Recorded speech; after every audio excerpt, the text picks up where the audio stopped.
Good evening, everyone. My name is John Paul Jones. I'm the Dean of the College of Social and Behavioral Sciences, and welcome to the final installment of Truth, Trust, and the Global Scene, or What the Heck is Going On? Our format tonight is, as it has been previously, we've assembled experts both from our faculty and from outside, and we have a moderator to ask questions, in this case about issues of global conflict, terrorism,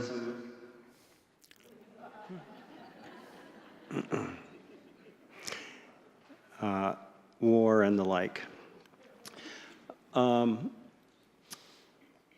It's been a great series. I hope you've all learned a lot.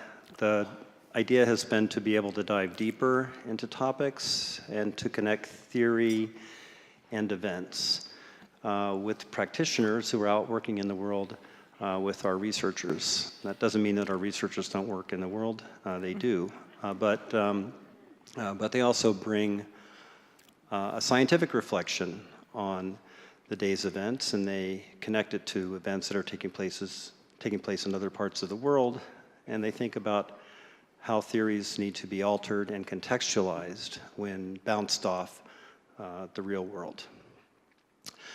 I have a few people I'd like to thank. First of all, the Fox Theater, Arizona Public Media, the Arizona Daily Star, and the Tucson Medical Center. They've been with us for the last 5 years, and I really appreciate their tidal level of support. Join me in thanking them.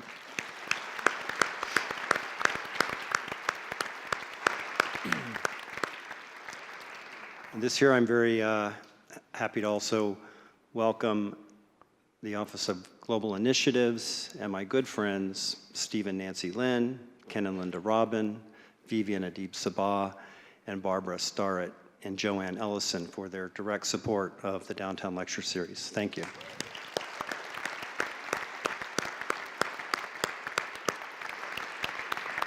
They not only support the Downtown Lecture Series, they support SBS, they support the U of A, and they're great people. And I think I said on the first night that we opened, I know they're great people because I've traveled internationally with them. And when you travel with someone and you find that they approach the world with a sense of humility, and they're patient, and they have a level of intercultural competency, then you know that deep down inside, they're a good person. And we have another person in the audience who I have traveled with internationally, and that is President Bobby Robbins. Bobby, would you please stand up?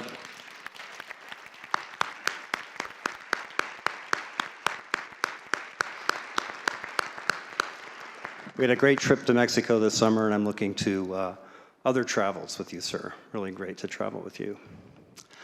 I'm going to start with my moderator here, or our moderator, Professor Al Bergeson, the director of the School of Sociology.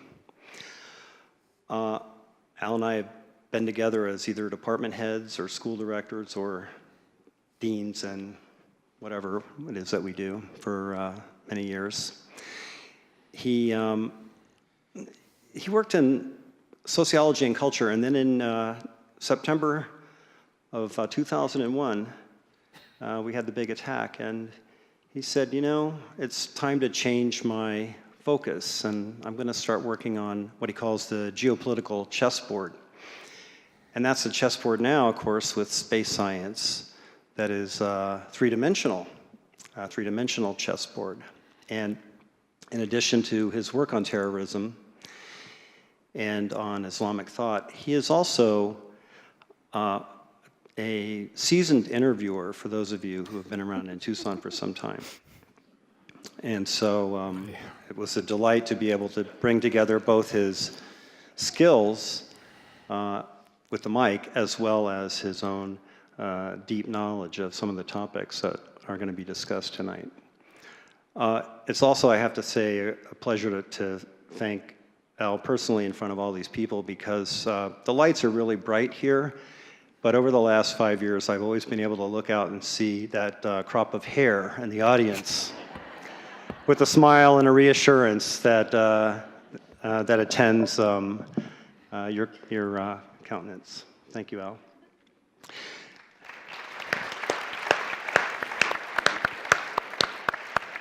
Our special guest tonight is Ambassador Daniel Benjamin. He is the director of the Dickey School Center of International Understanding at Dartmouth University. He was ambassador at large and also the coordinator for counterterrorism at the U.S. Department of State from 2009 to 2012 under Secretary Clinton. And before that, he worked as a special foreign policy assistant to President Bill Clinton, also was a senior fellow at the Brookings Institute, a journalist for both Time magazine and the Wall Street Journal, and also a member of the National Security Council. In 2002, he wrote the book, The Age of Sacred Terror, which was one of the first in-depth analyses of the rise of Al-Qaeda. And in 2005, another book called The Next Attack, The Globalization of the Jihad. And it's a special pleasure of mine to welcome him to Tucson. Thank you. Thanks for having me.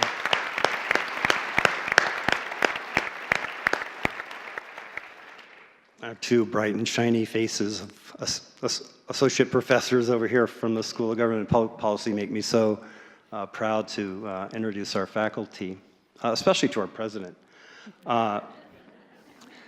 First is Faten Goshen, and she's an associate professor in the School of Government Public Policy and also the director of undergraduate studies. And she works in conflict. They both work in conflict from varied perspectives, but her specialty is in the Middle East, and it deals with the mechanics. Who, why do people negotiate? What happens when they negotiate? And what can we learn from that? She has been called upon to speak to the United Nations Leadership Institute, the Middle East Expert Roundtable, the U.S. Army War College, and even the Tucson Committee on Foreign Relations, in case you didn't know there was one. Thank you, Faten.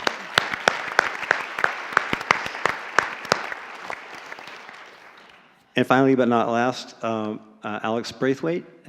He is also associate professor and director of the PhD program in the School of Government and Public Policy. His work is also in IR, and he focuses on the United Nations and terrorism, civil war, international wars, protests, riots, and also how terrorists take advantage of those little windows of peace when people are trying to work things out and come around and mess things up.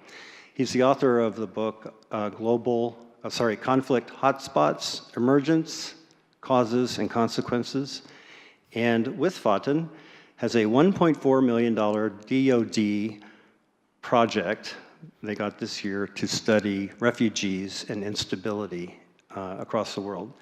Please join me in welcoming all of the panel. I hope you enjoy yourself.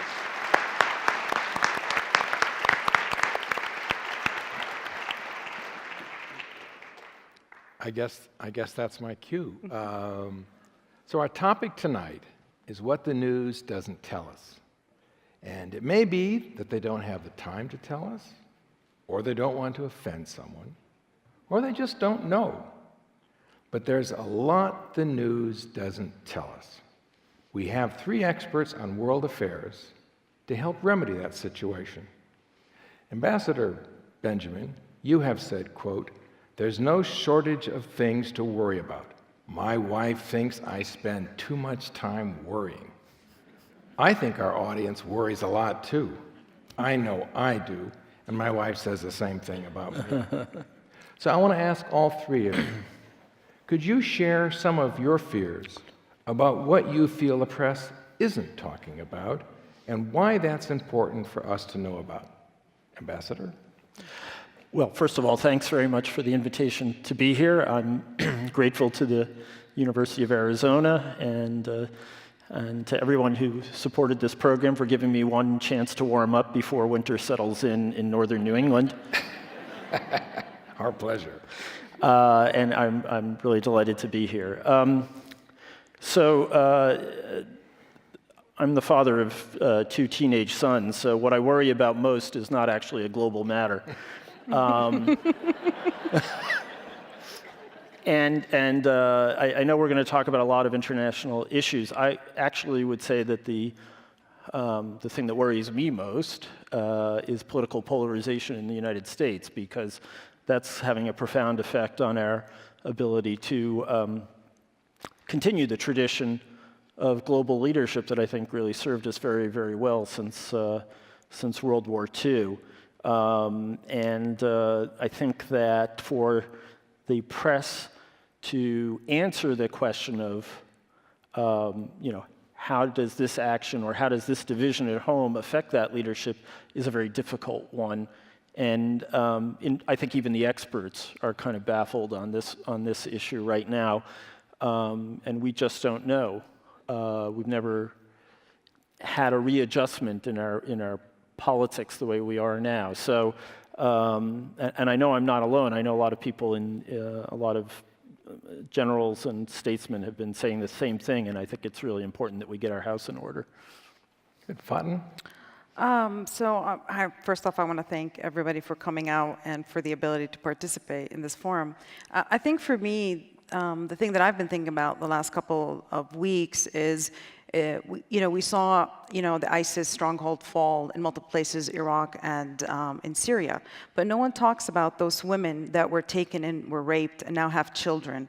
And so they're now, no one knows where they are. The United Nations really can't help. We don't have the money. There's compassion fatigue because of all the conflicts. But yet, what are we doing? So there's about 1,400 from Iraq. I don't know the number yet from Syria because that hasn't been released. So what's the fall of these children or these women? They're being treated like criminals over there. No one wants to touch them. No one wants to deal with them. No one knows how to as well. I think it's a very challenging situation. And so that concerns me. These children, what are they going to grow to be if we leave them like that? They don't really have a nation or a state, because in many cases their fathers may have come from different parts of the world and those countries are not going to give them citizenship. So that concerns me in the sense that no one's talking about these real humans, in many cases not their fault. And so that's something I've been thinking about, like what can we do, what should we be doing? Yeah, great. Alex? Great, thanks Al. I think my concerns align quite a lot with Faten's, related to compassion fatigue as well. I sleep well at night, and I'm fortunate enough to live in an environment where I think I can consider myself pretty stable and secure and fortunate. There are many that aren't, and there are many that we choose one way or another to scapegoat for problems that we observe internationally. JP mentioned that we're working on some research on refugee flow, so I spend a lot of time worrying about the ease with which we can pinpoint blame on populations that are displaced from their homes, that are sleeping wherever they can find a bed for the night as they try and flee conflict zones, or try to make it to a safer future in a neighboring country. So I feel fortunate that I don't have anything that keeps me awake, but I feel very sad that there are many people that aren't in that situation. Yeah. Okay, let's do not a round robin, but I'm going to toss out 3 questions for each of you to tackle, and I'm going to, let's start with Russian hacking. And I want to give you a little provocation and then get you to respond. Some say Russian hacking into our elections is just retaliation for our computer hacking to influence their politics and their strategic interests. One thinks of Crimea or Eastern Ukraine. If so, or if not, what do you think is really going on here with this hacking issue? Ambassador? This is a problem that in many ways is, I guess social scientists would say, it's overdetermined. There are so many causes. We know that President Putin was profoundly angry at the United States for its support of the different color revolutions in, you name it, in Georgia, Ukraine, Iran, other places, and he resented the fact that the U.S. was intervening in other countries' politics, and in ways, and particularly in Georgia and Ukraine, that would have a negative effect on what he views as Russia's legitimate interests and particularly its security. But it's a lot more. I mean, it was the publication of the Panama Papers that supposedly also really sent him around the bend. These are these papers that were found in a law firm in Panama that detail where the world's billionaires and kleptocrats have their money hidden.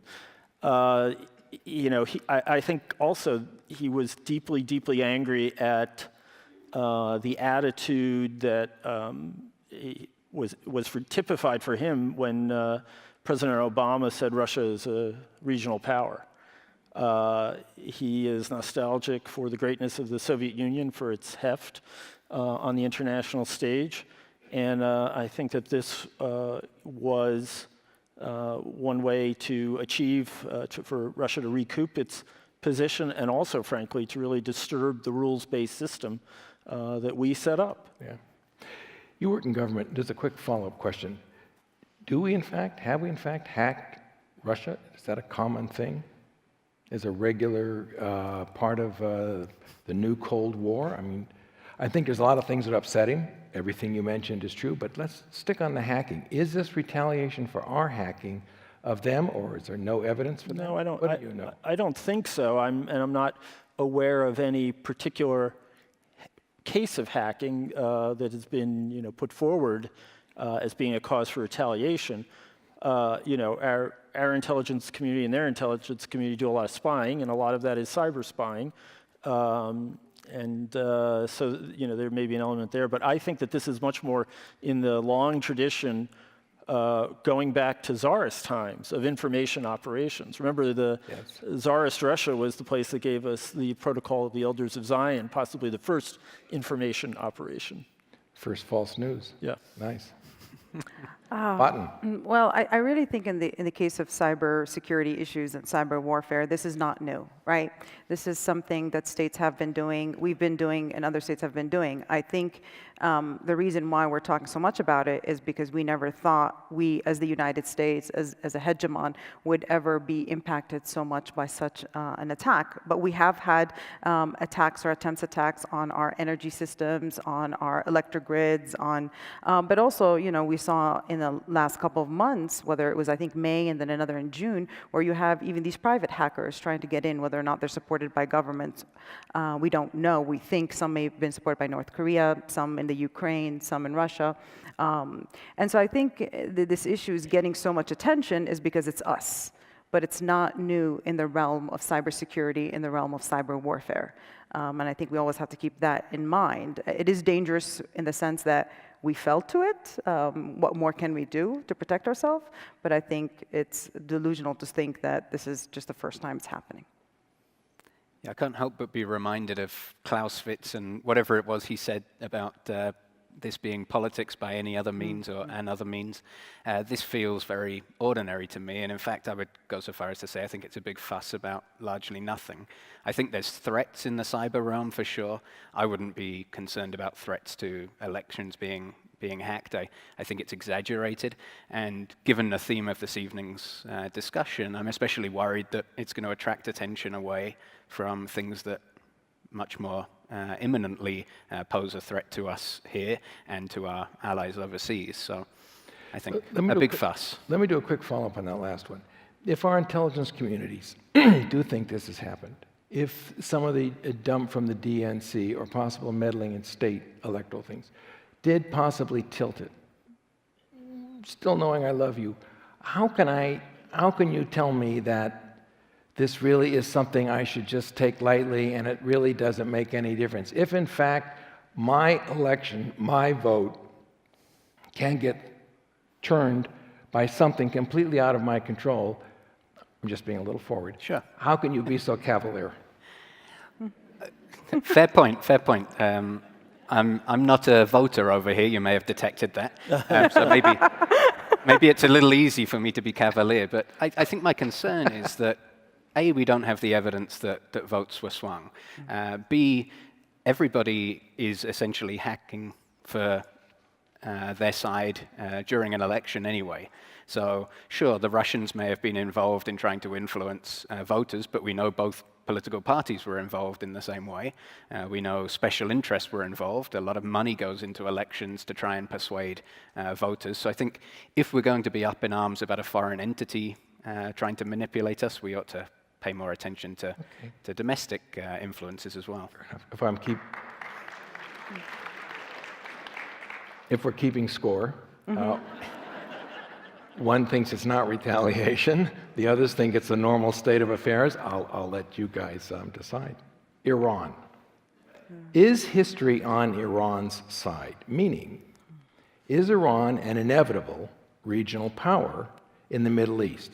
And if so, what are the pros and cons from the point of view of America's national interest? That is, are we a little like King Canute sitting at the edge of the beach and constantly trying to keep Iran from being a major regional power, and is it better that we adjust or not? Do I have it wrong, Ambassador? Well, Iran is an important regional power already, and it's heir to a great Persian civilization. It's a country of 90 million people. It's by and large a highly sophisticated nation. I think the questions are: is Iran going to be a regional power that plays by the accepted rules of the international game, or is it going to be a rogue nation?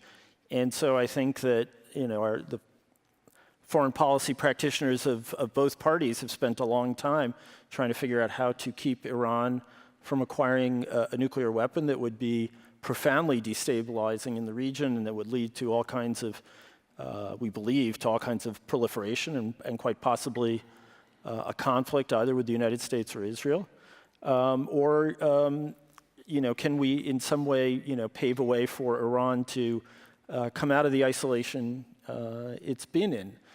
There's no question that Iran is a bad actor in the region and supports terrorism and subterfuge of various different kinds. And there's also no question it's not going to change overnight. But there are a lot of elements in Iranian politics that suggest that the window that we have bought with the Iran deal of 15 years is a lot of time in which Iran could evolve and in which its current leadership will pass from the scene, and we might yet see a better behaved Iran. Of course, a lot depends on its neighbors as well. So this is not the worst negotiated deal you've ever seen in your life? Well, it may shock you to hear this, but I actually think it's quite a good deal. And, I'm not alone. Prime Minister Netanyahu has spent the last 3 or 4 years trying to upend this deal, and yet his entire defense establishment thinks that it's a really good deal. We had one of the top Israelis in the defense and intelligence world visiting at Dartmouth, and I asked him how many people in your world opposed the deal, and he said one. Netanyahu? And that was the one. Yeah. Faten? I think we really need to keep things in perspective. Iran rise to power, the challenges in the region all began due to the war in Iraq in 2003. Since then, we've seen a regional Cold War, where you have on one side what they call sometimes the Sunni axis, or what they call the moderates. And by moderates here, I'm only meaning in the sense that they accept the status quo. And that is led by Saudi Arabia and has in its alliance the Gulf states, including Egypt and Turkey. And then on the other hand, you've got, the Shiite-led coalition in which Iran leads that, and it's called either the resistance. They like to call themselves the resistance axis, or we like to call themselves the radicals, because they they oppose the status quo. And I think to understand Iran, you have to understand the relationship with Saudi Arabia. I know we focus so much on Israel, but people tend to forget who helped Iran in the Iran-Iraq war for 3 years providing military weapons. It was the state of Israel. And that was at the height when Iran was under Khomeini, Ayatollah Khomeini. And the reason is they had a common enemy, which was Iraq. And in return, Iran then pays Israel by telling them about the nuclear reactor that Iraq had, and gives them the intelligence to bomb it. So even in the height when we did have the Islamic Republic of Iran and we had the State of Israel, they have worked together at some point. That's a quick question. Sure. If Israel was so helpful to Iran, how do you account for the harsh rhetoric of earlier and a little today, Iranian regimes towards Israel. I guess I'm surprised that you're surprised by the question. This is politics, right? No, this is politics in some sense. Right after the signing of the nuclear deal, it just happened to be, I think there was a Jewish holiday. And so President Rouhani came out then, I remember, on TV and was saying that this is a great deal because all the Abrahamic religions can come together, can celebrate. And he said, spoke in Hebrew, Iran has a Jewish minority. Iran has commemorated the role of the Jews in the Iran-Iraq War, the Iranian Jews. So I think it's a complicated history and relationship between the two. But I think to understand really Iran's behavior, you gotta look at Saudi Arabia. Saudi Arabia is the number 4 in the world in terms of military expenditure, right? You've got United States, and you've got China, Russia, then Saudi Arabia. Saudi Arabia in the last 20 years is the number 1 exporter of arms in the world. So this is what Iran's looking at when Iran's making their strategic behavior in the region, and we have to keep that in mind. Ambassador? Well, I fully agree that the Saudi element and the sectarian divide is hugely important and probably the defining characteristic of the Middle East right now, and far more important to them than jihadist terror, as we saw from our coalition of the notionally involved. But what I think.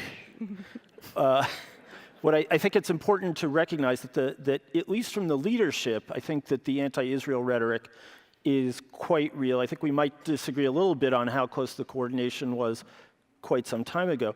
And the reason that the clerical leadership chooses this rhetoric is that they have kind of put all their chips on the idea of being a pan-Muslim power, and what is uniting Muslims is opposition to the occupation of the Palestinian territories. And so they saw this as a way of essentially building their credibility with the so-called Arab street. The sectarian divide has undercut that completely now, but they're still left with that rhetoric. They're still left with that position, and they can't really get out of it. But I think if you look at polling of Iranians, they actually just don't care very much about Israel compared to the rhetoric that you will hear sometimes. Fascinating. Alex? I'm hesitant to say too much. I think the British have done enough in the Middle East over the course of time. But I would just add that we've spent a lot of time in the field of international relations thinking about ways that we can embed states into the international system. Right? There's references to notions of complex interdependence.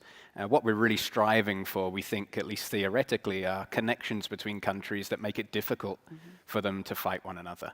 And I think what we have here is a deal that, whether or not it will stop Iran from developing or moving towards a nuclear weapon, it connects Iran with some of its neighboring countries, and more importantly, the P5 and Germany.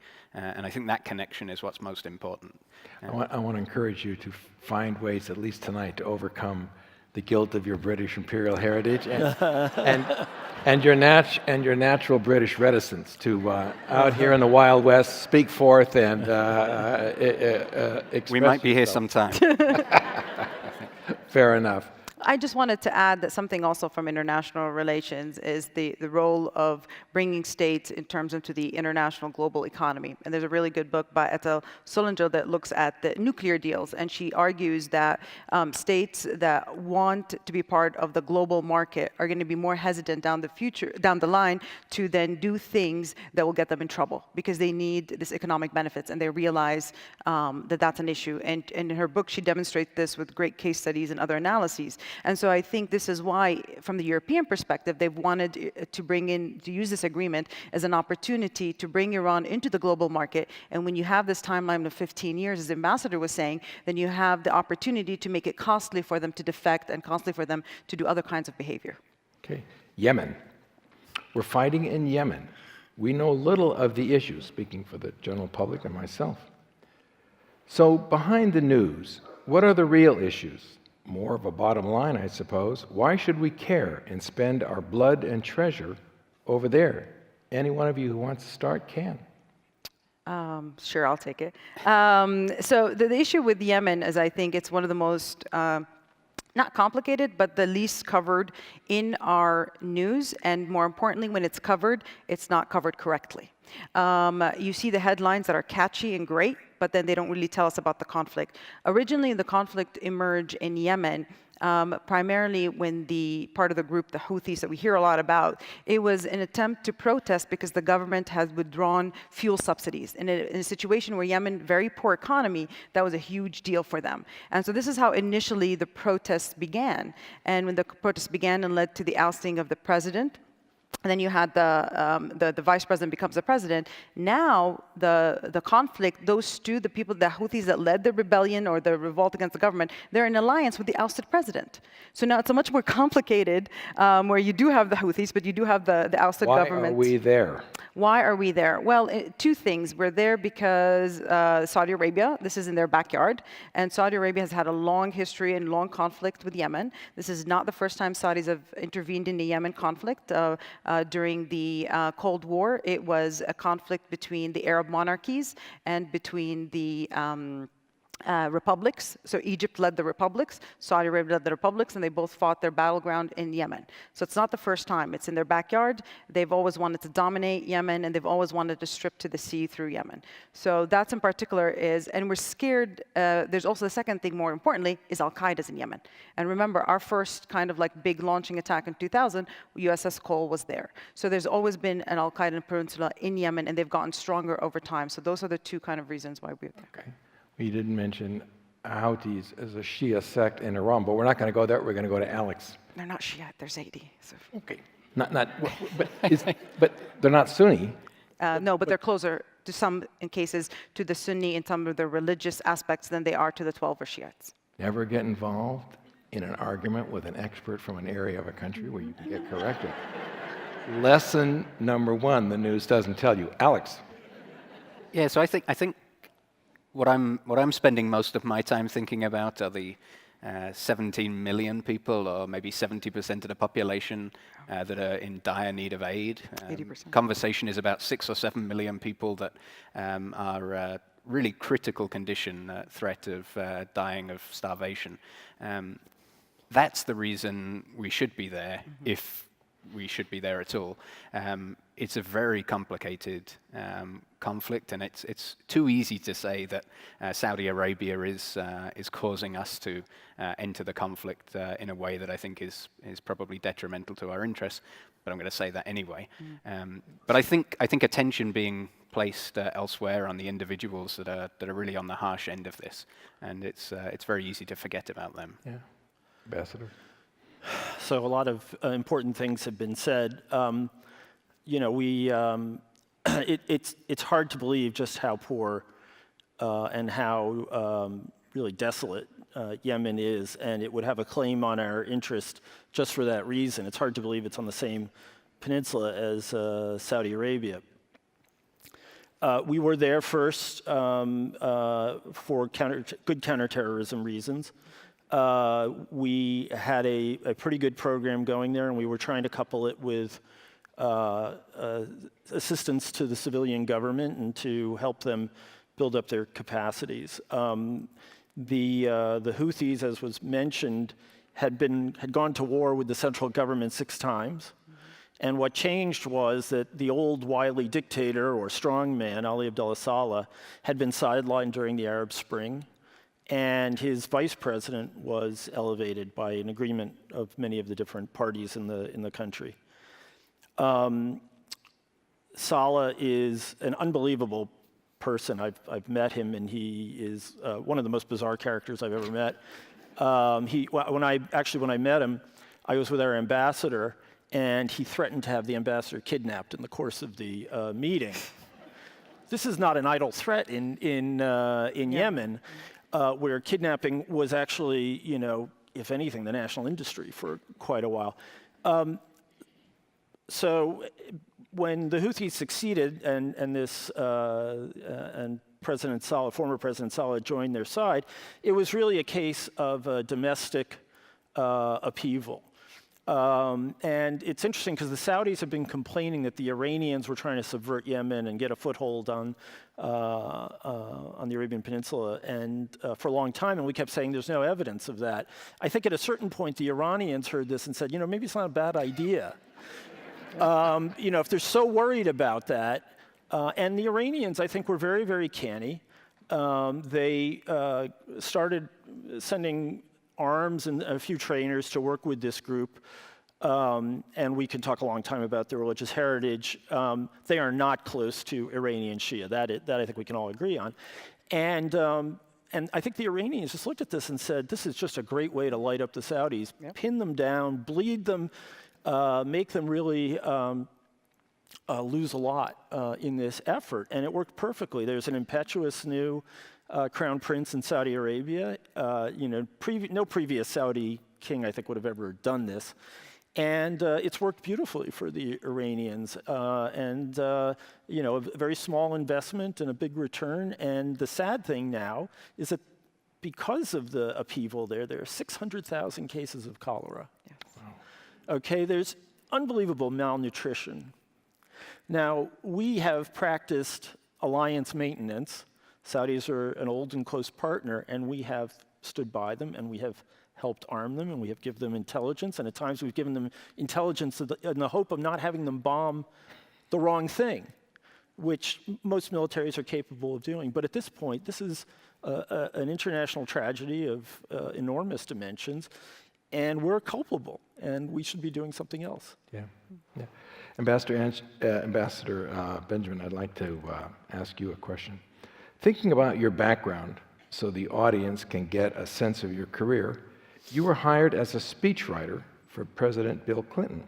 Can you share a story or two, what it was like working in the Clinton White House? This was another one of my great career steps. So I will say that it was an unbelievable experience. I think perhaps for the president of the university, it's a little like being a resident in medicine or an intern in medicine. Only in this case, you're in international affairs, and because you're never sleeping, you're always busy. There's usually an attending somewhere who can make sure that you're not going to screw up too badly. But you're sleepless for 3 years while you're doing this. And I went from being a foreign correspondent, which I like to think of as being the last case of unalienated labor in the modern world, to being the smallest grain of sand in the world's most ravenous bureaucracy. And I walked in and I said, I really need to check my ego at the door and just kind of develop Eastern detachment as I go through this. It didn't last very long. Because I was just trampled. I guess one of my favorite episodes, though, was actually not too humiliating. President Clinton was going to speak to the Houses of Parliament in 1995. Mrs. Thatcher was still Prime Minister. It was his first meeting ever with Tony Blair. And I, drew the straw and got to write that one. And this meant an enormous amount to the president. He'd been to Oxford. He'd spent a lot of time in Westminster. He really felt of himself to be a child of the British Isles. And I had written a lot of speeches for him already, and I'd always, gotten good reception. And I wrote this speech, and, it's not uncommon to go through 10 or 12 drafts or something before it gets to the president. By the time it got to the president, everyone had signed off on it. The National Security Advisor, the head of speech writing, the various area specialists, so on and so forth. And they all thought it was great. And I got back the copy, and the president he's left-handed, and his handwriting's almost illegible. But I could read very clearly, I don't like this much. If your heart can actually sink to your ankles, mine did. And I spent Bill Clinton doesn't sleep a lot, and I spent the whole flight over rewriting it with him, going through it line by line, page by page. In fact, he did like it pretty much, but he needed to have this experience. So that was really a memorable thing. I think you want the worst. Yes, the very worst experience. Let it fly. But this is timely. This is timely because I know many of you have been watching Rick Burns' Vietnam documentary. And I was given the task of writing the announcement of the reestablishment of diplomatic relations with Vietnam. And the National Security Advisor was my real boss, but because we were in a cell in the National Security Council, and then there was the chief of speechwriting. And I had to go to both of them to get the instructions. So I went to the National Security Advisor's office, and he said, I want the president to come into the room, give these remarks, and leave, and no one will have known what happened. He said, I want this to be a non-event. We're not going to talk about Bill Clinton in Vietnam. We're not going to resurrect the 60s. We got enough of that. Just do it and get it done. I went and I saw the chief speechwriter. He said, this is an enormous event. This is huge. I want you to think of this as sort of Clinton's equivalent of Lincoln's second inaugural.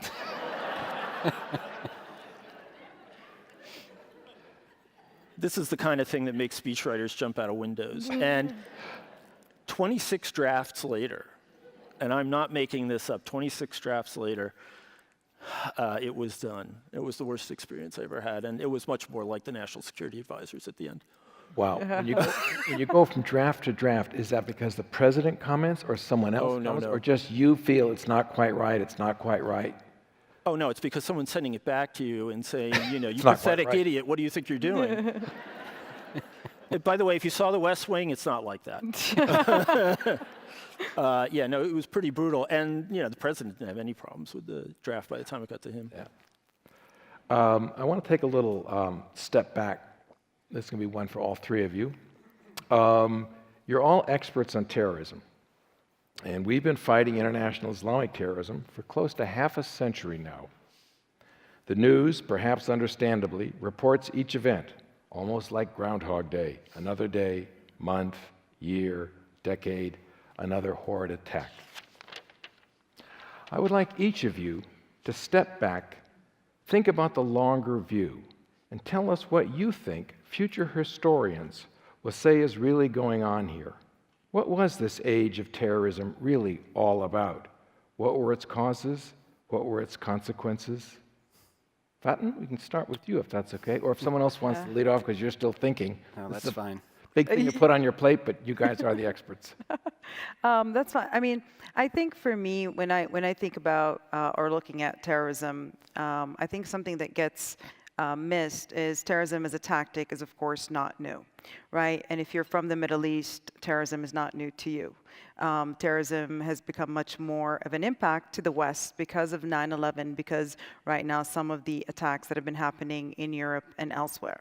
But I think in some sense that we're not really focusing on, and this has happened because I've been working on this project on Sunni militancy in Lebanon, and I got a chance to interview, this was about 2-3 summers ago, kind of like the second person, like under the general in Lebanon who's in charge of all counterterrorism.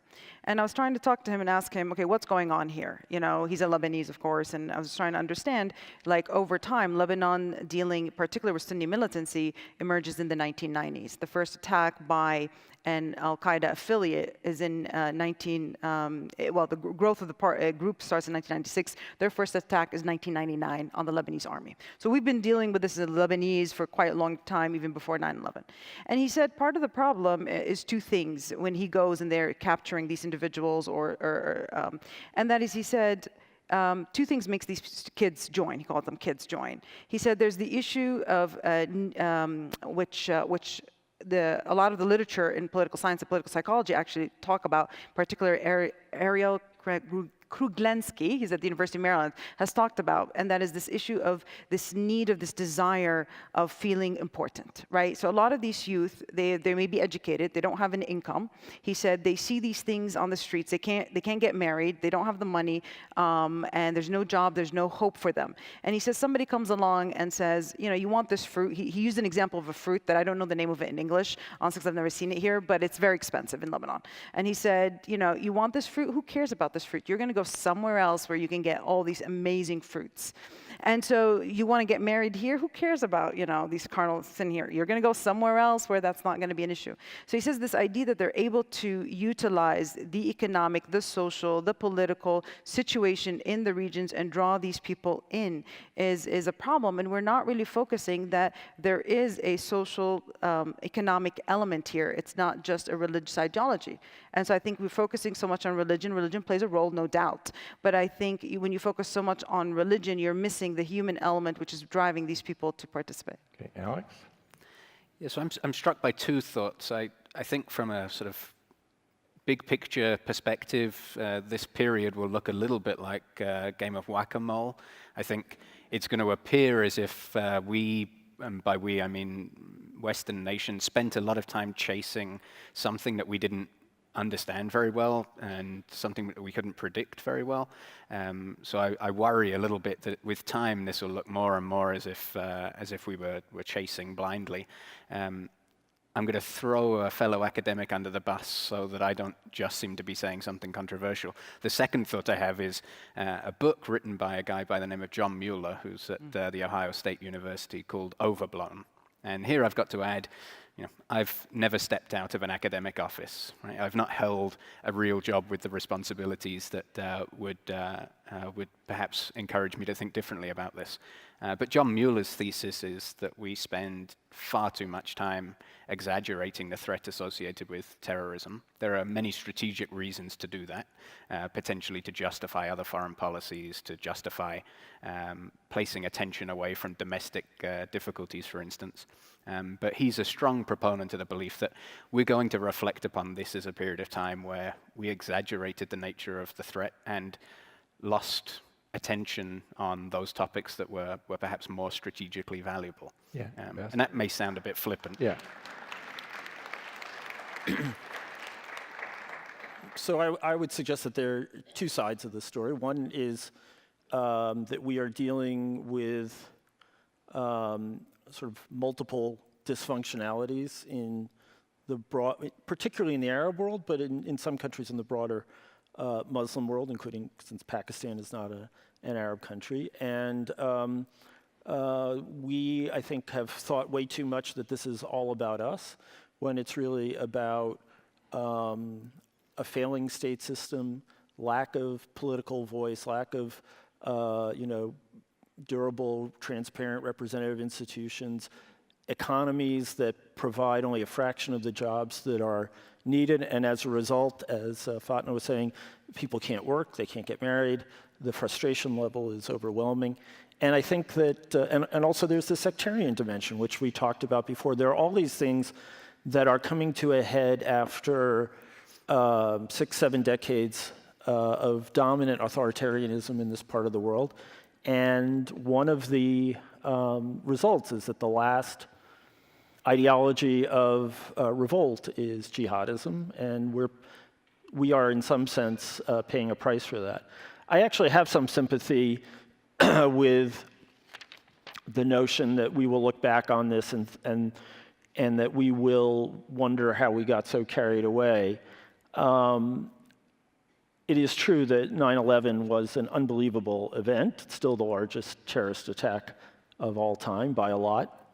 But at the same time, if you look at what public opinion is like today about terrorism in the last election, it ran neck and neck with the economy as the most important issue, according to Pew and lots of other pollsters. And you just have to think about how much verbiage was devoted to it during the campaign. And yet, if you look at the statistics, basically 95 people have been killed by jihadist terror in the United States since 9/11. Now, one colleague of mine figured out that was that you were more likely to be killed by a deer and not be in a car than you were to be killed by a terrorist. Wow. Now, I'm not sure that's still true after Orlando, which represents half of the casualties in this tally. I probably wouldn't change the resource allocation because I think that Americans care a great deal about this, but I think that between wall-to-wall cable news coverage, social media, the appropriation of the issue by politicians trying to score points against their opponents, and even by the use of, by some religious communities of Islam as being the sort of replacement for the Soviet Union. I think there's been a detachment from reality about the nature of the threat. And frankly, I think if we might have seen very different concerns about Russia if we'd been focused on other things as well. And I say that as someone who spent the last 20 years working on this stuff. Democratic Representative Frederica Wilson said that Niger will be Trump's Benghazi. She is referring to the ambush of 4 American soldiers in Niger and the unanswered questions that have arisen, such as whether to recover the body of, whether to recover Army Sergeant LaDavid Johnson's body, the days it took to recover it, pardon me, whether the troops had enough adequate intelligence, equipment, and training. At the time of the Benghazi attack in 2012, Ambassador Benjamin, you ran the State Department's Counterterrorism Bureau. You were right there on top of an event that generated congressional hearings. At dinner, he informed me, I wrote this earlier, that he was actually out of the country somewhere else, but he'll talk about that. My question to you is this. Is Niger a new Benghazi? Should there be a select committee on Niger, as there was on Benghazi? No one better, I think, in this room to address that than you. Yeah, I thought that the Congresswoman's remarks were misplaced because I thought the Benghazi investigation was an appalling disservice to the nation, a huge waste of resources, and a witch hunt of the highest order.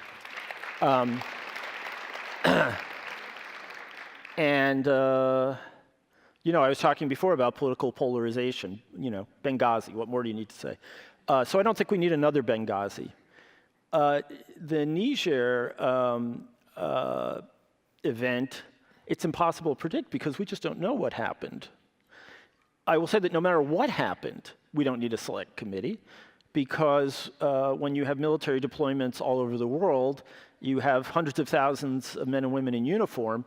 Once in a while, you're going to have a horrible thing go wrong like this. What I find also amazing about this episode was the number of senators who then said, I didn't even know we had people there. So I visited that deployment in 2012. That's how long they've been there. We put them there in 2012.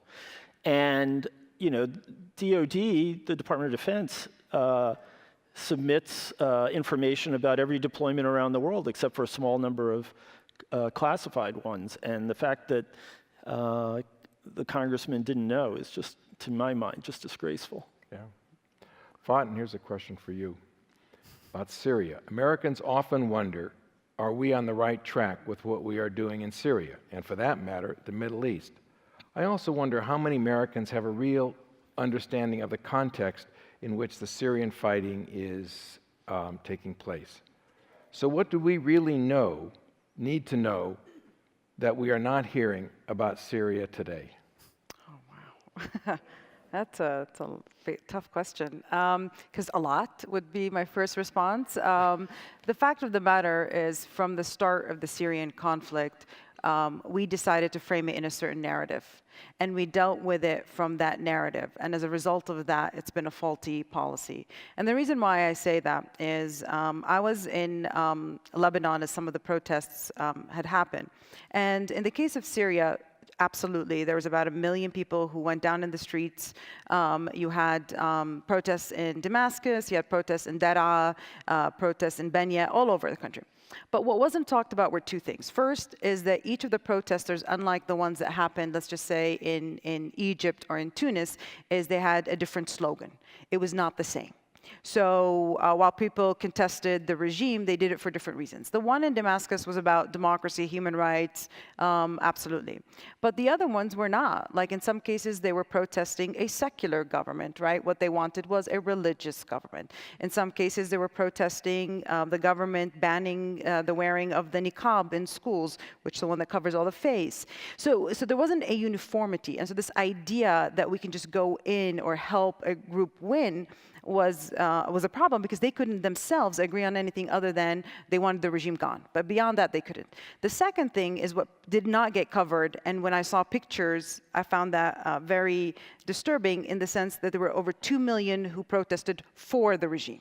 Okay, now again, there are different reasons why they did that. Some would say they were for, some would say, well, they're benefiting from it. It's for different reasons. Minorities came out, of course, people who were benefiting economically from the regime, but also there were people who were just afraid. They look at Iraq, they look at Lebanon, and they're like, we don't want to be you two or your experiences. And so I think we misunderstood the dynamics on the ground that was happening in Syria from the beginning. And so we thought that by giving weapons, and again, it doesn't mean that there weren't any horrific acts, and the way the President Bashar Assad responded initially was horrible. But at that time, by every measurement that we use in political science to look at the regime in Syria, they were not the worst ones in the region in terms of human rights violations. Again, they're not good, but they're not the worst. And so I think we misunderstood that, and as a result opened the door for so many different domestic, region, and international actors to get involved, and it's become so complicated right now that so far it looks like everybody that bet that Assad will be out, well, guess what? He's not. Yeah. And I think that was a wrong decision by allowing our allies to fund groups who ideologically were the same as Al-Qaeda. And we did that, and we didn't do it, but we knew our allies were doing it, and we just turned a blind eye, and I think that's been a big problem. Last night, Brian Williams was on MSNBC talking about the possibility of a second Korean War. There's clearly anxiety in the public about what we are doing or not doing regarding North Korea. Ambassador Benjamin, can you talk to us about the larger geopolitical context in which this crisis is unfolding to add to our understanding? Well, I'm tempted to say no. Okay, next, Alice. But I've been in enough interagency meetings that I know if someone asks you to talk, you better talk. Clearly, one of the really big issues is our credibility as an ally. We are having all kinds of frictions with the South Koreans on what the appropriate response should be. We've bewildered a lot of our friends in the region. And, we were talking about Iran before. What happens in Iran and what happens in North Korea, there's an important linkage there. If we break the Iranian deal, believe me, the North Koreans are not going to negotiate with us for some kind of way to limit their program. And if we attack North Korea, I don't think the Iranians are really going to believe that we're in this for the long haul. And beyond all else, the fact that we are really talking as much as we are about a preemptive strike, which would cost tens of thousands of lives on both sides, I think has got everyone nervous about the stability and level-headedness of American leadership right now. I want to ask you yes. By the way, none of these questions were meant to be easy. Also, I didn't tell them ahead of time. I said there would be no gotchas, but I didn't give many hints. So I think they've done a fantastic job. I don't know.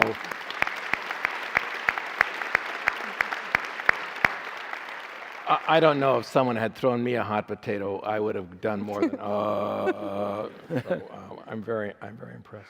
Ambassador Benjamin, again, you're our guest. You have spoken highly of General Jim Mattis, our present Secretary of State.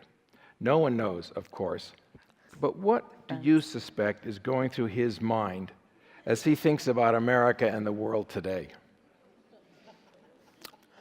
I think the world of Jim Mattis, and I think it's, I don't want to get too political, but as I said earlier, I think he is on any given day what stands between us and the abyss. He is a deeply thoughtful individual. He has read enormously. He's devoted his life to the well-being of both the American Armed Forces and the United States.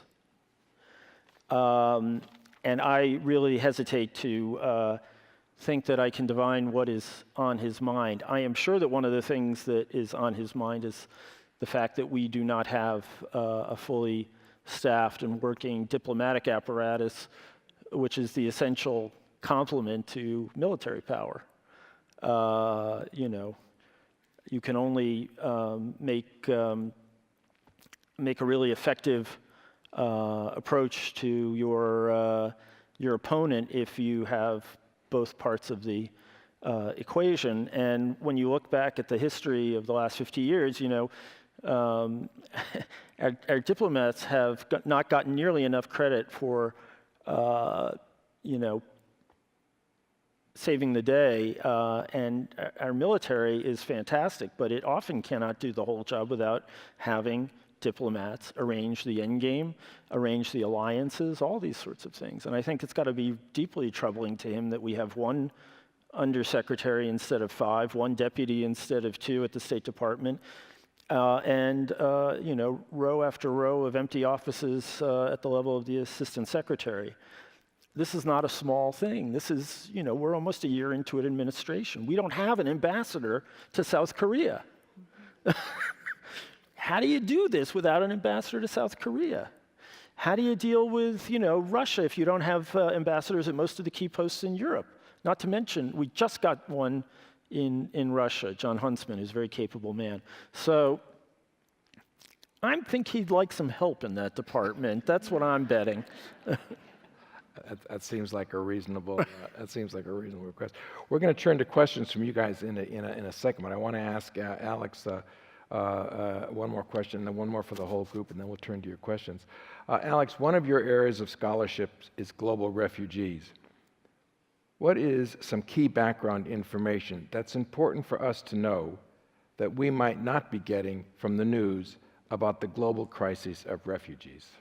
Yeah, I will say, actually, I think that the news coverage has been, by and large, pretty good on the nature of the crisis. I think pretty good detail is given about 65 million people displaced from their home, 20 million of them as refugees. We hear a lot about episodes within the crisis. So we saw the initially very positive response in Germany and Austria and other countries in Northern Europe. We then see the decline in the relationships between local populations and refugees arriving. I think what we miss out on are the implications of policy making. So, you know, Hungary takes a decision to build a border wall to fortify its borders, first with Serbia, then with Croatia. We see refugees as a result of this having to divert their pathway. And we see this year alone, since the beginning of the calendar year, 5,000 refugees dying in transit, just trying to get across the Mediterranean, 3,800 of them.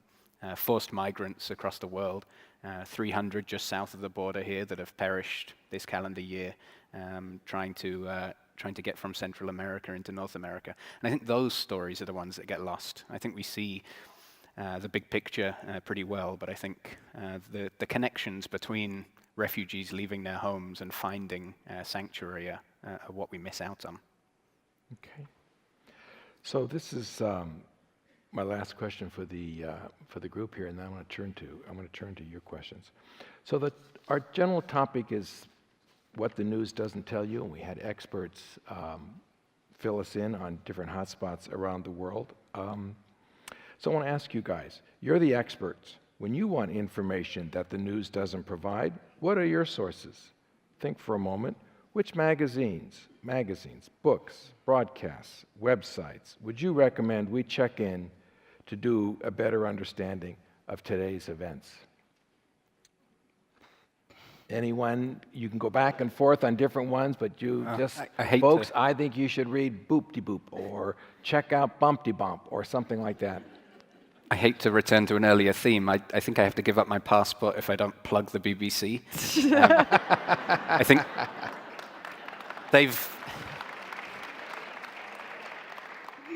I think they've pretty consistently maintained a pretty good voice, although people have questions about their coverage of Brexit, which I won't get into. Which the Russians meddled in, by the way, to come back to. But, though all they did was exploit a pretty nasty underlying sentiment, which saddens me greatly. I think in a domestic setting, I would plug a relationship that the Washington Post has, whatever people may say of the Washington Post in various ways, but the Washington Post has a relationship with a group of academics, a blog that they refer to as the Monkey Cage, and it's a way of, it's a way of converting academic research into newsworthy discussion, and I would encourage everybody to take a look at that. It's a pretty good, insightful source. One website that I like to go to every morning, in some sense, it's called allsides.com.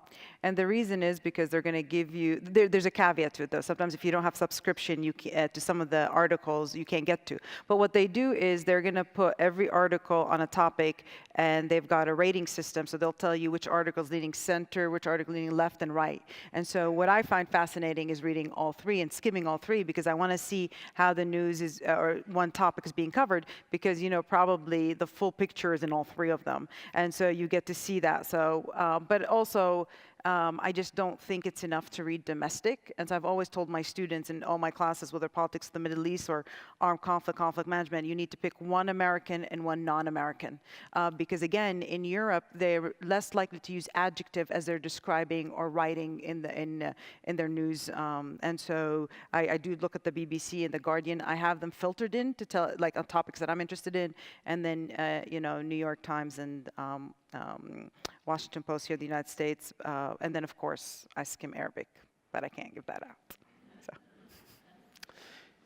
So, you know, one of the underlying premises of this evening is that the news is somehow not keeping up, and that's always true.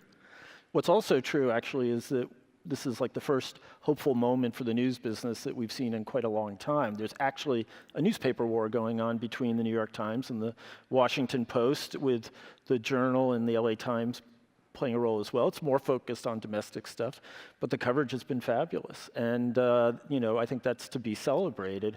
Yeah, it's terrible to own a small family paper outside of a major metropolitan area right now, but, you know, if you're reading one of the major dailies, I always tell my students, one major daily, Times, Post, Journal, or LA Times, The Economist, which I think is superb, even if it's often not, you know, lots of TikTok, lots of, and you know, academics and former diplomats never get quoted, but it's still great to read. And then the other thing, and this is going to sound ironic, especially in an era where we bash Twitter all the time, but you know, if you go on Twitter, it really is a marvelous thing if you start following people, because you will find that if you have particular interests, you know, you follow this person, and then that opens 3 more people up to follow. You'll get an amazing news stream that will bring you The Guardian, The Times, the Al Jazeera, Al Monitor, which is a great website on the Middle East. You'll get, you know, just everything turns up. And, you know, I'm basically a curmudgeonly guy who hates social media. I've never been on Facebook, but the Twitter thing is, you can really learn a lot if you spend just a little time strategically picking out who you're going to follow. I'll second Al Monitor. It's a really, really good English, and they have journalists from the region writing. So you're not just getting, it's all in English, but you're getting journalists from Israel, from Iran, from Palestine, from Lebanon, from all around the world writing about issues facing their society. So it's a really good one. Yeah, and I would also just add on Twitter that I think Twitter has actually given really sharp academics more access to a broad public than anything in the past, because they write their blogs and suddenly they're reaching 20,000 people, and people who I otherwise would not have necessarily come across. Now I see their stuff every day or two, and it's been incredibly helpful.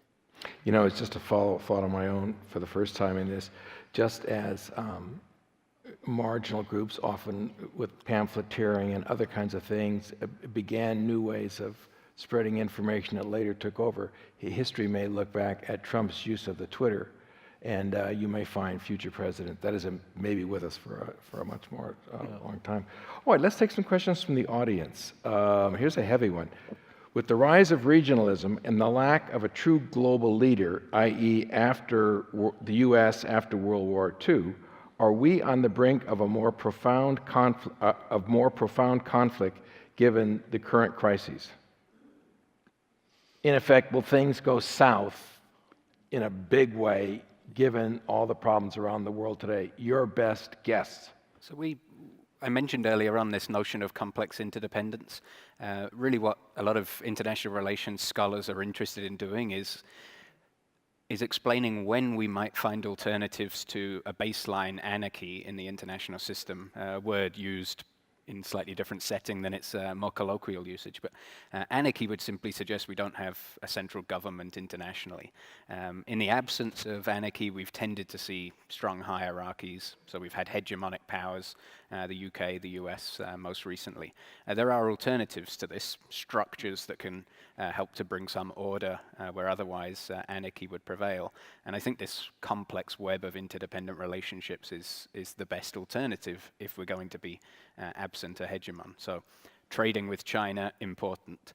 Right? Negotiating with North Korea, with Iran, with others, important. Because as we slowly claw these states closer to us, we find our relations improve. Right? It's a little idealistic, but I think that's where my hope is. Do either of you care to jump in? You don't have to.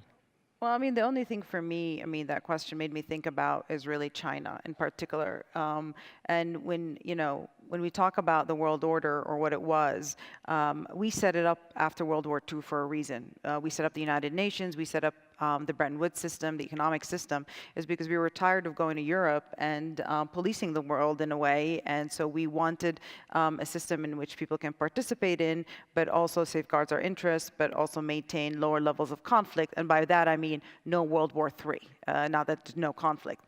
And so I think as we start withdrawing, this could be a problem, because then what's going to be in place? There's another theory that we talk about in international relations.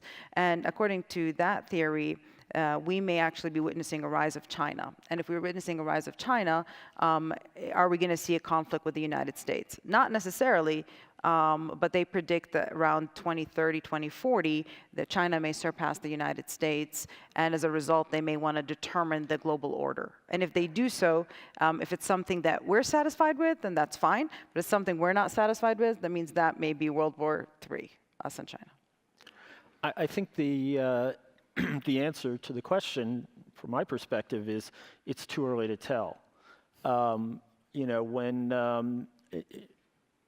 think that in 2016 we would still say that that the globe was still evolving towards ever more integration, more trading deals. We have a very strong alliance in NATO.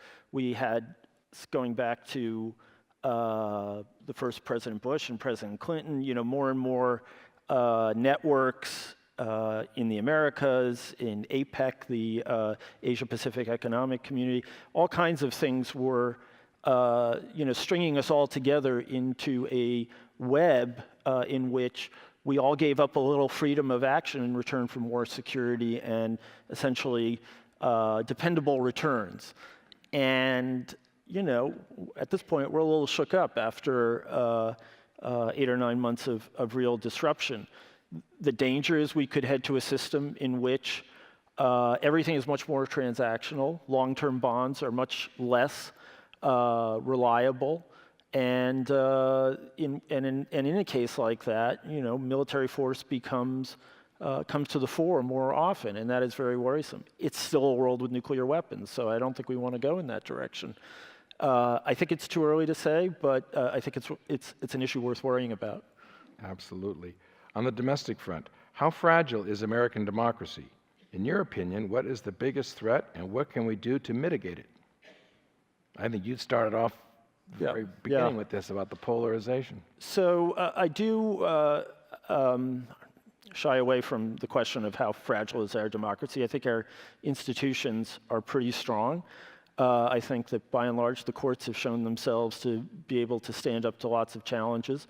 I'm less thrilled about Congress, although frankly you can make an argument that as the executive has become more unpredictable, Congress has become more responsible in, for example, refusing to accept slash and burn cuts to our diplomacy, to international assistance, to things like the National Endowment for the Humanities even, or the U.S. Institute of Peace. And I think that most Americans do share a lot of common values. What I worry about is the big sorting out, which is that increasingly we're all living among people we agree with, and add social media, and it becomes a lot easier to be really hostile to people you don't agree with. And as a result, we've seen this kind of extreme division between different communities and value groups. And as a long-term proposition, I think that's just profoundly dangerous for the country. I mean, I grew up in a town where, maybe it was more Democratic than Republican, but everyone was living in the same neighborhood. And that is less and less the case. And, you just have to look at those charts where you see, urban centers completely blue and then vast seas of red. Yeah. This is not good for the country. Here's a follow-up question for the ambassador. What was it like working with Hillary Clinton? And are there any stories you could share with us about that? It was great working with her. She has an extraordinarily organized mind. She manages to cover 30 different portfolios at once. We would have our Monday morning meetings with the entire staff, and she was always, even with you, one step ahead on your inbox, and it was kind of humiliating, actually, at times. So I loved working with her. One funny thing was that she used to say first of all, she met me. She was introduced to me when I first got to the White House by a mutual friend who was working there, who had known me in an earlier life in school, and so he introduced me as Danny. And at some point in your life, you like to shed those monikers, and but there are people you cannot correct. And so, she would be in front of, several, foreign ministers, heads of state and whatnot, and she'd say, "Danny, what do you think?" And I would bite my lip and move onwards. She also used to always say, "Danny, whenever I see you coming, I get worried." I think that was because of my portfolio more than anything else. At least I hope so. But it was a pleasure working for her. She's terrific, and I think she's given a great deal to the country, and I hope it is positively reciprocated. What is the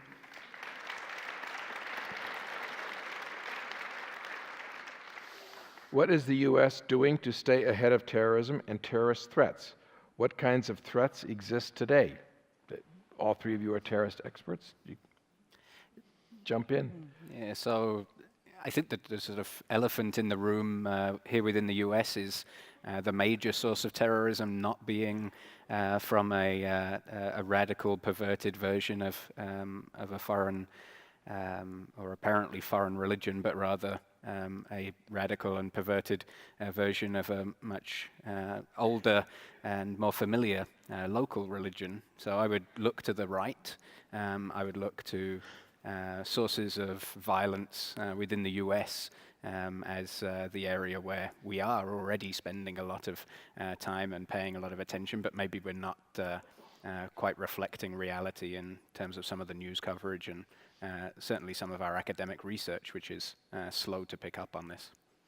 I want to second that because that's the first thing that came to my mind, and it came earlier when we were talking about terrorism, is that if you look at all the police departments, FBI, and a lot of what they write in the report in the last at least 6-7 years, they've talked about the fear from the alt-right in the United States in terms of attacks on them or other institutions. But the one internationally I want to say is we really need to take a look about our alliance portfolio, and we need to be really thinking about the role that, for example, our main ally, Saudi Arabia, has played in fueling some of those extremist groups. We've been willing to look the other way, and I think that's a problem. If we really want to solve terrorism abroad, we need to look at the role they've been playing since 1979. So I'm glad the question came up, because it gives me a chance to circle back to, getting killed by a deer, because I didn't really explain entirely what I meant. I think the thing that is not fully appreciated in the public is that the rarity of terror is not an accident, it is the result of a government working well. And in particular, I think that the people who deserve credit, and this is going to make some of your head spin, I think it's the people who designed our border controls. Because we have not yet had, since 9/11, a single person come in from outside the country at the direction of a foreign terrorist organization and carry out an attack. Now, during the campaign, you heard a lot about how we have no idea who's coming into our country, and we've got to keep people from those countries out. But the fact is, there are more databases than you can shake a stick at that you have to get through if you're applying to come here. And there's biometrics, there's fingerprints, there's terrorist watch lists, and that has worked really well. That's one thing that has worked really well. The other thing that's worked really well, and we can't say that it'll work well forever, and actually someone may figure out a loophole in our immigration system as well, is that the kind of terrorist threat that we face, while significant and dangerous, is not preponderantly a high-end threat, like planes flying into buildings or weapons of mass destruction. The government spent an enormous amount of time on this, thinking that this was going to be the thing that really caused Americans to have doubt in their institutions, to panic, for the country to really be unstable. And so, a huge amount of time and effort has been spent on running to ground and putting out of business anyone who wanted to get fissile material, who wanted to create biological weapons or chemical weapons. Now, all of these are moving targets. Every year, American universities and universities around the world graduate thousands and thousands of people who can manipulate genes. And so bioweapons become a much more dangerous prospect over the long term. But I think there have been real achievements, and although I give the press lots of credit for lots of things, the dog that doesn't bark is not something that they cover well. Well put, well put. Okay, here's one about Mexico. News coverage of Mexico has portrayed the country almost as a failed state. What are your thoughts on our neighbor and one of our main trading partners? The solution is not isolation. It's not putting out a hand and saying goodbye to a relationship that actually has been thriving and pretty healthy over the last decade and a half. I think the solution is greater connection. Won't surprise you because that's all I've been talking about. But I think paying more attention to the problem that Mexico faces. So, we hear a lot of coverage about the fact that Mexico is a source of immigration to the US. For some people, it's a problematic source. For others, it's a very welcome source. Mexico faces a very similar issue on its southern borders, handling lots of migrants that are fleeing persecution, that are fleeing economic hardship and the like from the south. And I think a little bit more conversation about the fact that Mexico is not a source of migration exclusively, but also a destination and a transit for migration would be healthy. Something that struck me a couple of weeks ago is that Mexico was willing to negotiate or re-talk about the NAFTA and other trade agreements. But it's become, people tend to forget that when you're negotiating at the international arena, it's not like when you're negotiating in a business. Something that every state has to take into consideration is their domestic audience. And one thing that Mexico felt is because of the way we treated, or our government treated the president in the discussion, is that the president no longer had any room to negotiate or to look like he wants to negotiate because it would look like he's giving in. So I think it's not that Mexico doesn't want better trade relations. Over the last several years, we've seen a decline in the migration because there have been some developments in Mexico. And so I really think that we need to remember when we're negotiating with any country around the world is it has to be a win-win. If there's no win-win, then there's no reason for a country to sign on to anything. Anyone who thinks Mexico is a failed state hasn't been to a failed state. Yeah. And I'll leave it at that. And it's number 11 in the world, actually, in rankings of GNP that we'll forget. We've got about 5 minutes left. I'm going to take one more question. What would you consider gun violence in America to be a form of domestic terrorism? What can we do to combat violence here in the U.S.? So knowing we've only got 4 minutes left, take a quick one at it, guys. Sure, yeah. So Fatten made the very important point earlier on that terrorism is best thought of as a tactic. So those that have a political ideology where they believe that killing fellow human beings will help them pursue some ideological goal, we would classify them as engaging in terrorism. Some of those acts involve gun violence, so absolutely we've seen a proportion of the spike in gun violence in this country attributed to terrorist actions. But that's a relatively small amount of gun violence in this country, as it turns out, though it's perhaps the most newsworthy. The majority of the gun violence in this country is somebody you know, and it's mainly domestic violence. And so as a result, that would not be considered terrorism, but it's an issue that, well, we need to think about as a nation. How do we deal with, first, domestic violence before we even get to the gun? Because I think that's a bigger issue. And since that's where the most of the deaths are, but no one's going to cover them, I think we need to talk about domestic violence. So implicit in the question is that there's kind of a hierarchy of violence and that somehow terrorism is up at the apex, and I just don't buy that. There are different kinds of violence. It's not terrorism if you shoot someone and you didn't have a political agenda, but it's just as bad if there's someone dead. And we have a huge gun violence problem. We have 30,000+ people killed a year in gun violence. A lot of those are suicides, but still a third of them are homicides. That's enough of a problem to pay a lot of attention to without having to call it terrorism. Yeah. All right. We are coming up against the clock at 8 o'clock. I want to thank my guests. I want to thank all of you for coming out. Let's give them a big round of applause.